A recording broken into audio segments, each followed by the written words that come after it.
నీ దేవుడైన యెహోవాను ఏం చేయమంటున్నాడు ఇక్కడంటే ప్రేమించాలి మనం.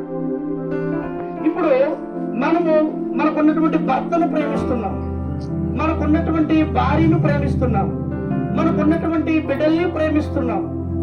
అలాగే లోకంలో ఉన్న వాళ్ళు కూడా మనం ప్రేమ అనురాగం కలిగి బ్రతుకుతున్నాము, వాళ్ళను కూడా ప్రేమిస్తున్నాము. అసలు ఈ ప్రేమకు కారణమైనటువంటి దేవుణ్ణి ప్రేమించగలుగుతున్నామా? మనలో ఈ ప్రేమ కలగడానికి కారకుడైనటువంటి దేవుణ్ణి ప్రేమించగలుగుతున్నామా? అలా ప్రేమించి జీవించగలుగుతున్నామా? ఈ ఆలోచన ఉండాలి మనలో. అందుకే క్రైస్తవ కుటుంబానికి ఉండవలసిన లక్షణాల గురించి కొన్ని చెబుతూ ఉన్నాడు ఆయన. ఆ లక్షణాలు కలిగిన వాడు ఏనాడు కూడా వాటిని పాటించుకుంటే వాడు ఎప్పుడు కూడా తప్పుడు మార్గంలోకి వెళ్ళడు. ఆ లక్షణాలు కలిగి ఉన్నటువంటి ఏ కుటుంబమైనా కూడా ఏనాడు కూడా పాపం జోలికి వెళ్ళరు. ఆ లక్షణాలు కలిగినటువంటి వారు ఎటువంటి వారైనా ఎదటి వ్యక్తులు ఎప్పుడు కూడా మనం తప్పుగా మాట్లాడము. ఇక్కడ అదే మనకు మాట్లాడుతూ ఉన్నాడు.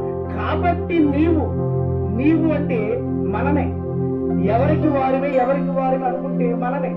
కాబట్టి నీవు అని నేను చదివేటప్పుడు నీవు అని మిమ్మల్ని అంటున్నాను, మీరు చదివేటప్పుడు నీవు అంటే నన్ను అంటున్నట్టు మీరు. ఇక్కడ మనం ఆలోచన. కాబట్టి నీవు ఇక్కడ ఏమని చెప్తున్నాడు?